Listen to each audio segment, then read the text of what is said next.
Hey everyone, so it's been quite a while since I posted a video on my Red Sea Reefer 250. Been quite a hectic year. Ended up moving, got married, new job, so lots of things that unfortunately took me away from the hobby for a little bit, but happy to say that everyone made it to the transition. It was not fun. It was about literally a full day project from the teardown to being able to set it back up in the basement. Had to purchase a 20-gallon, kind of like a quarantine tank, I guess you could call it, to house them for a couple days. I was actually kind of worried about my blue tang because it wasn't really active, just sitting at the bottom, but luckily I was smart enough to buy multiple 5-gallon buckets, transferred all the water so I didn't have to start over fresh, and pretty much just put it back all together within a week's time frame, and everyone's doing healthy. And also have a couple additions to the tank from my last video. So my clownfish and blue tang, and I believe I had 2 shrimp that I had mentioned about, a cleaner shrimp and a peppermint shrimp. But I've also added numerous different snails just from die off and being able to help maintain the tank a little bit more. And then I also added a purple tang, which you can see right there, swimming around. Kind of a baby, but I've had her for a month now. She's very healthy, doing very good, especially in the smaller kind of tank. And then I also added, I believe it's called a platinum clown. Someone could correct me if I'm wrong, but being that I only had the one clownfish, I figured I'd add an additional one, hopefully try to get them to pair up. Not quite sure if they've paired up yet, but I mean, they're not attacking each other, so that is definitely a bonus. So those will be my 2 clownfish for the near future. I don't plan on adding any more, especially for this size tank, being a 65-gallon total water volume. And I believe it's only about 50 to 55 gallons in the display. Most of the equipment is the same. I still have the 2 Kessels up here at the top, the A160 WEs to the goosenecks. The Jabo RW8 is my power head for the tank. I've since added another heater, and I know it looks ugly and I apologize, but I have more information coming later in the video that'll make it hopefully a little bit better. Kind of ran out of room with the sump. So first of all, I wasn't really happy with the Finex heater by itself. I apologize, but at this point I don't remember the wattage on it. I want to say 2 or 250 maybe. It could be even less. But I was just having 4 or 5 degree temperature swings, so it wasn't staying very consistent. So I added this Eheim Jaeger, and I've been able to keep it within a degree to 78 degrees. That's what I like to keep my tank at. So plus or minus 1 degree, not bad, but unfortunately it kind of adds some ugliness to the tank, being that they're both in the display. Reason being, I kind of ran out of room in the sump. And I grab my light here, kind of show you guys what's going on down here. So a lot of the stuff is the same. I've added an additional piece. So Deltec, still skimming strong, as you can see. That is about a week's worth of fish poop. It's been running really good. I've posted some videos and comments on forums that, you know, at first I had some rough times with this skimmer. So at first I ordered the DC version, which to my knowledge they don't even offer anymore in the US. I believe Marine Depot is the only one that carries these now, other than maybe finding it on eBay, and you can only get the AC versions. Because as you can see in the back corner there, and sorry again, I've been doing some cleaning, so some salt creep and everything else. The tank isn't, the bottom of the tank isn't exactly super clean. You can see the old DC pump controller there for the Deltec. It's not in use anymore. I've just been lazy and haven't taken it off. And then the one to the left is for my Jabo DCT 4000 return pump. But the Deltec, unfortunately, this is the 3rd pump I've had in it. But I can say that this one has lasted the longest, and it seems to be very consistent. Again, the Jabo is the same. I actually took it out earlier in this week and completely took it apart and cleaned it. Wasn't getting 100% water flow based on the setting I had it at, and from everything I've read, you know, the way that these are set up, I mean, they're cheap return pumps. They're not going to last forever. and if you don't maintain them, they will seize up.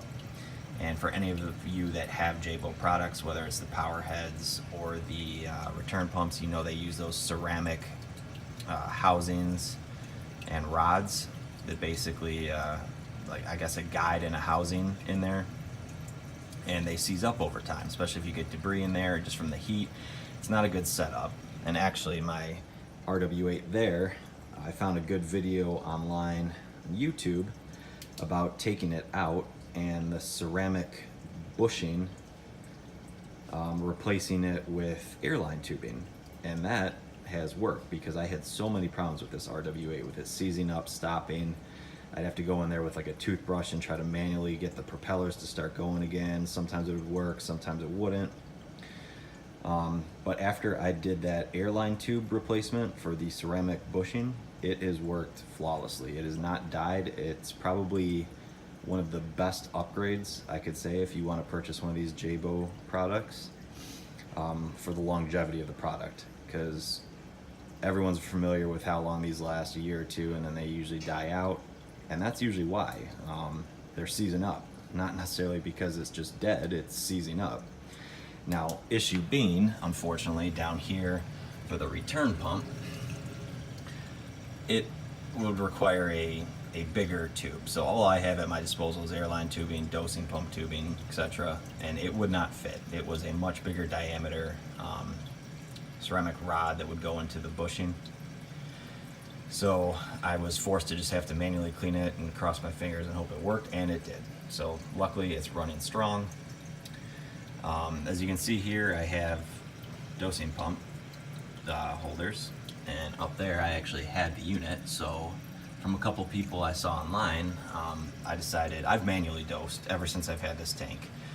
Nopox and 2-part magnesium, I've always manually dosed this stuff. And I decided, you know what, I saw this video for the Coral Box dosing pump. A couple people online had been using it, and it seemed really sweet. Wi-Fi capability. You know, less maintenance I had to do on the tank, even though I like being able to come down here. That's the one thing I like about manual dosing. It forces you to come enjoy your tank, which a lot of us don't need to be forced to do that, but at least it gives me time every day where I know I'm going to be around the tank, checking up on equipment, checking up on the fish, etc. And now, unfortunately, being that this tank is in the basement, because I could not install it upstairs with the new house, we were getting the floors redone, I want to spend time down here, so I like manual dosing. But unfortunately, I'm now on my going to be third Coral Box. So if anyone out there is watching this and then has experience with these, maybe the same fate. So the first one, couldn't get 2 of the 4 pump heads to calibrate, just wouldn't work. One of the other 4, I tried retubing it several times. Check valves were in the right spot, but it kept dripping into the tank, so it would just clear out the line, and obviously that's not good because you're going to overdose. And then the 4th pump it worked, but I would have to recalibrate it every 2-3 days. It would be off by a milliliter or 2. So I got a replacement. Unfortunately, the second one was dead on arrival, wouldn't even power on, and now I'm waiting for the 3rd one. If this 3rd one is a bust, I'm probably just going back to manual dosing for now. Maybe do some research on a different doser. Other equipment I've added for my reactor. Apologize about the light, guys. So at one point I was using a BRS, a single reactor for my carbon, and I just didn't like how it looked. So I had the reactor over here to the side, I had plumbing going over the ATO reservoir into there, then I had my little MJ1200 in here, and it was just a mess. And especially if one of the fittings broke or just failed, it would be water everywhere because it would be pumping the sump out into basically my floor. So I found this guy from another, or this piece of equipment from another subscriber I follow on YouTube. Over in the UK, he's using this Bubble Magus Mini 70 reactor. And I was like, well, it's pretty cool. It takes up minimal footprint because the pump is like, it's literally all just a vertical footprint. So you don't have to worry about extra pumps or hard plumbing something in. And originally I tried doing a mix of carbon and GFO 2-to-1, and the thing would clog in like 2-3 days. So I was like, yeah, the GFO it's not gonna work with this thing because it's just clogging it up. So that's when I started dosing the no-pox, and then I have just pure carbon in here, and it works flawlessly. As you can see, nice little flow down, and it's left my tank really, really super clean, so I'm really happy about it. So that's really the two pieces of equipment I've added: the dosing pump, which isn't even there because it's waiting on a replacement, the Bubble Magus Mini 70 reactor. I added the heater up top. You can see my dosing pump reservoirs over there that just waiting on the material to come in. And that's pretty much it for the sump, guys. Not too much else going on down here.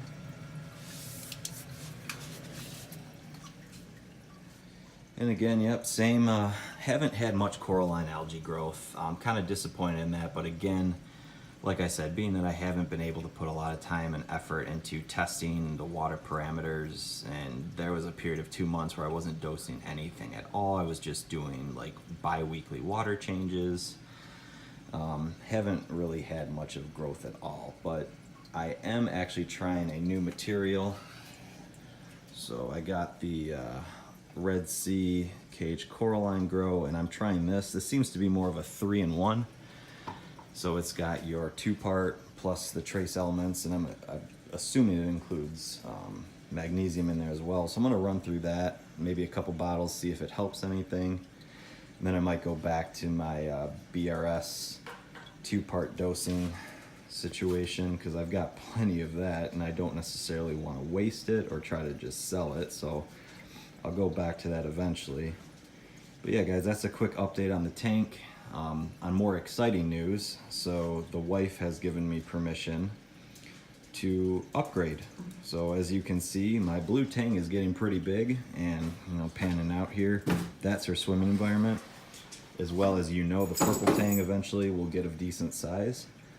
So earlier this week, I have ordered the Red Sea 525 XL.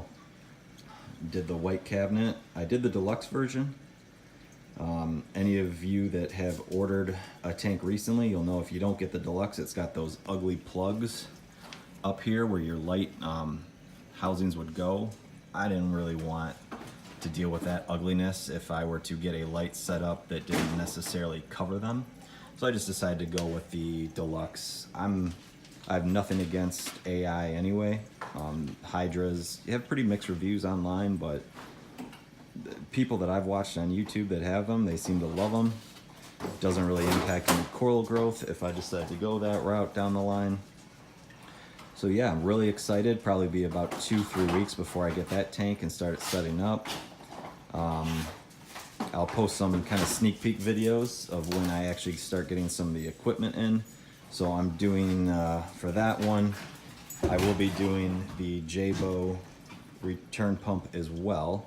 I'm doing the new DCP line, 10,000. I've changed my skimmer. I'm going to try the Bubble Magus skimmer as well. I've really been happy with this reactor that I have down here, so I decided to go with the Curve 7. That and bang for the buck, it has amazing reviews, and it's $200-300 cheaper than anything else comparable. I looked at the Nios, I looked at another Deltec, those are all in the 500 range. Marine Depot had a great deal on the Curves this month, so I decided to pick that one up and got an additional 15% off of it, so couldn't really beat that. Obviously the lights will be AI. There'll be 3 of them with the Red Sea mounts. I'm doing the BRS Reef Saver Rock again. For those of you that know from my previous videos, I'm not a big fan of live rock. I don't like the possibility of pests that come with it, and the additional monitoring and testing of waters for all that stuff. Apologize for the noise in the background. My dog has found a box in the basement and is deciding to destroy it. But yeah, so I will post some sneak peeks of that one coming up, guys. A lot of equipment coming over the next week, and the tank hopefully within the next 2-3 weeks. I'll try to do some build videos of it, some setup. Also on Reef to Reef, so follow me there. I'm gonna do a build thread. But yeah, guys, hope you enjoyed it. Please let me know if you have any questions or comments. Have a good one.